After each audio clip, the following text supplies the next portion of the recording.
There is no need to lie if you want to sell. You can earn a decent living as a salesperson, and you can do this in a honest and transparent way, respecting your customers and earning their trust. Over time, you can sell and build as a side effect a network with your customers and suppliers, marked by warm relationships, honesty, and friendship. Deception hurts, and self-deception hurts even more. A salesman who feels badly about selling has trouble to get the sales he needs. If you are not comfortable with yourself, people will smell it. And if they get such a smell, why should they trust you and follow your suggestion, namely to buy from you? But there is no need to feel bad about selling, because there are two approaches between which you can choose: to exploit trust and friendship in order to make some sales, afterwards to repair or replace the strained relationships through unrelated activities, to build trust and mutual respect during the sales process, which remain intact after the prospect did or did not buy. The first approach stands for a stagnating or declining business, with lots of energy and money spent to replace all those customers who run away after a short time. The second approach stands for a growing business, where new customers come, often from recommendations by existing customers, while the existing customers tend to stay on. And by the way, it is much more fun to work with customers who like and respect you. If you want to build a relationship with your customers governed by trust and mutual respect, your customer has to know what he can expect from you and what you will expect from him. And you have to know what you can expect from your customer and what he will expect from you. For this reason, success needs a clearly defined sales process. My name is Johannes Stockburger. I live in the city of Offenbach, close to Frankfurt am Main in Germany. My highest level of formal education is that of an MBA. I earned the degree in the year 2000 through a distance learning program by Edinburgh Business School. I used to be a political activist here in Germany, but in the final phase of the Cold War between 1987 and 1989, I found out that many of my beliefs were inaccurate or full of errors. I felt like a piece of wreckage on the beach, spilled out by the ocean and left wondering what the hell was going on. But I decided to stand up again and to build a new life for myself. At the time I had not too many options, so I started to work as a truck driver for a natural food dealer. I did not want to do this for the rest of my lifetime, so I decided to learn how to sell. I took a number of small extra jobs like promoting brands in supermarkets and worked later for some time as a door-to-door salesman. In the meantime, I enrolled into a distance learning program from Edinburgh Business School. It did not take too long and I made my way up from a truck driver to a store manager for a natural food store. In this job, I really learned to sell by building credibility with customers. I kept this position until I had graduated as an MBA, when I went on to open my travel agency. But even 2 years after I had left the food store, the owner asked me to come back because customers kept asking for me. I kept the travel agency for 13 years from 2000 to 2013.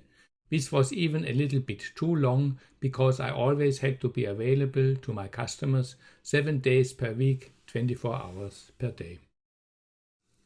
Finally, I realized that either I would have to expand the travel agency dramatically, move to an outside office and employ at least another person, or to drop it. I decided to drop it, not least because I knew that the airlines are automating much of the work travel agents are performing. There is one important thing I ignored during my time as a travel agent: the need to leverage my work. Without leverage, there is no financial security and no financial independence. What will happen when you get seriously sick? What about your retirement? Many people had told me that before, namely Rich Schefren, but at the time I chose to ignore that advice. It took a diagnosis of skin cancer to make me listen and understand. There are two ways to leverage your work. Delegation, mostly by employing people. Automation. Delegation as well as automation need a systematic approach. Both work only if you define processes which will be replicated again and again. I personally do not like to rule others, so I prefer automation as a mode of leverage. But I do not rule out delegation or employing people. Taking a systematic approach to selling is another word for constructing a sales machine. There are many examples for sales machines you can analyze and from which you can learn. Vending machines for cigarettes or train tickets. Supermarkets. Self-service gas stations. But one example is really outstanding: Amazon. 20 years ago, I was driving the packages to the post office myself and hoping we might one day afford a forklift. This year we passed $100 billion in annual sales and serve 300 million customers, said Jeff Bezos, founder and CEO of Amazon.com. And still, measured by the dynamism we see everywhere in the marketplace and by the ever-expanding opportunities we see to invent on behalf of customers, it feels every bit like day one. Continues Jeff Bezos. I found this in Amazon's press release reporting the results for the fourth quarter of 2015. Amazon developed in 20 years from a mail order business for books, where the boss dropped the packages at the post office, to the most valuable retail operation in the world. Amazon serves now over 300 million customers worldwide. It makes certainly sense to research how Amazon created and maintained such a dynamic. As starting point, I took a look at a random sales page for a book sold by Amazon.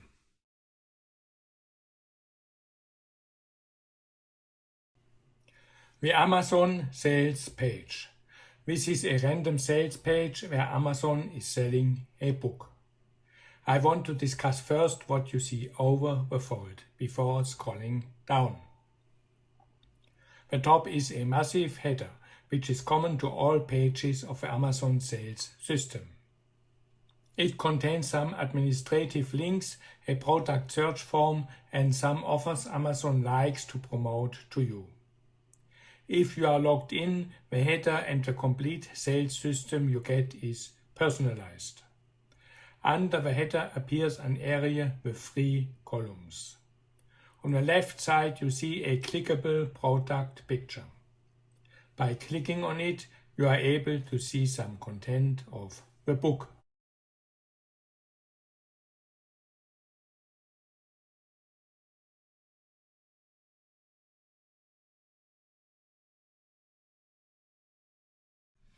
This spot displays for other products images presenting the item for sale from different perspectives. Often you can zoom in to see details by moving the mouse over the image.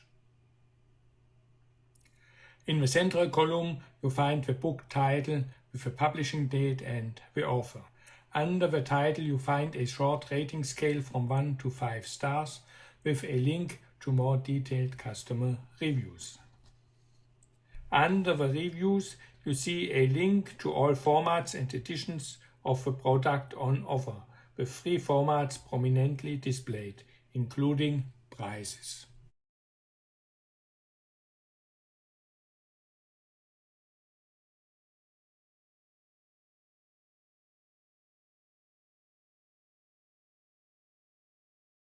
In the central column under the product formats follows a detailed product description. Often you have to expand the text to access this description in full.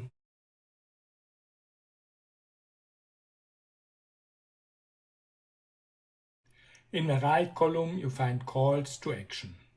On the top are icons to share the page. This is not only about promoting the product via social media. It is also useful if you want to ask somebody a question about the product or if you do not make the purchase decision alone. Under the social share buttons comes the shopping cart widget, with the price and the drop-down menu to choose the quantity you want to order. The next line of the shopping cart adds some urgency by pointing out the limited number of the item in stock.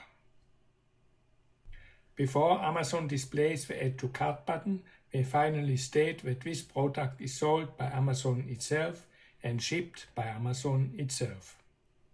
Other merchants use Amazon only as a sales platform, but the product is sold by the merchant and sometimes also shipped to you by the merchant. Under the Add to Cart button is a small link you can use to change to a more streamlined checkout process called one-click ordering. The next item on the right column contains the relevant shipping information.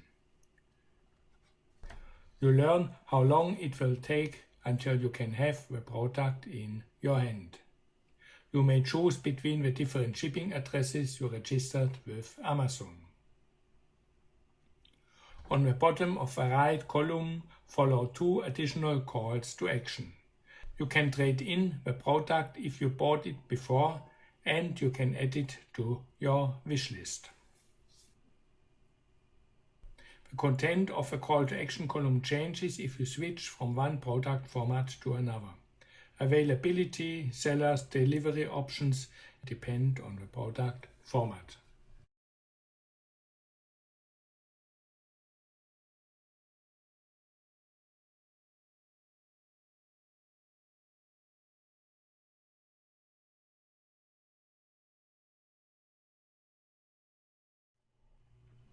Under the fold, the 3 rows merge into a single one.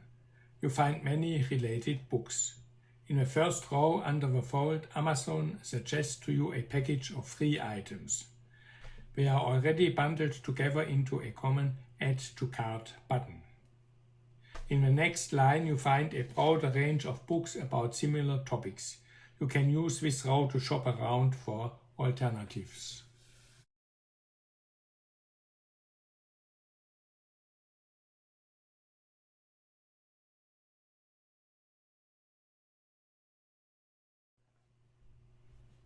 Now follows a row with a promotion. In this case, Amazon promotes their Amazon Visa card.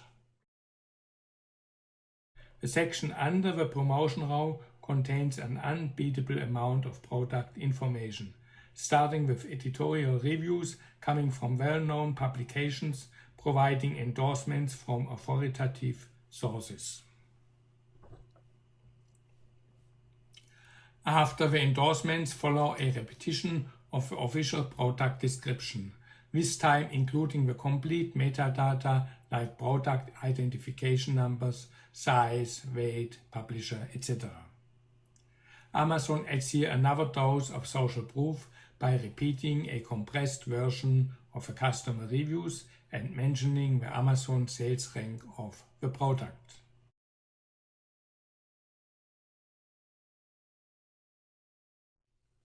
At the bottom of the page follow links to additional information about the offers and right in the end an expanded version of customer reviews.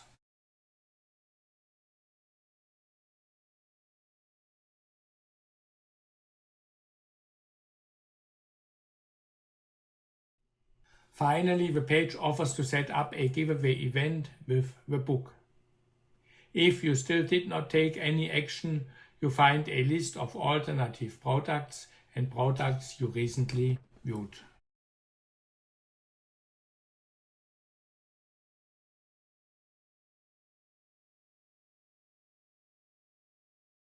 When I look at a sales page, there are some few things I expect to be absent. Negatives about the product. Advertisements for unrelated products or services. Links apart from the Buy Now button and legal terms. But here, the 1 or 2 star reviews are just 2 clicks away. The page links to a second-hand offer for the book and to a Kindle edition for just 10% off the featured price. The focus of this page clearly is not to sell the book, although some people are obviously buying from that page. Amazon says something like, "Yes, we have the book, and if you want, we can sell it to you. But please make up your mind before you order. We give you all the information for that decision, and we do not care whether you buy this product now or later or at all." This is another way to say, yes, you can trust us and we will not let you down. But trust and a warm relationship is not something you can eat. And on the other hand, Amazon evolved to become the most valuable retailer worldwide. There must be a more sophisticated concept behind the success of Amazon than the simple appeal, "Love me and buy from me." But how is Amazon selling? Why are they growing so fast? What makes them such a valuable company? Please leave your insights, thoughts and questions about this under the video in the comment section.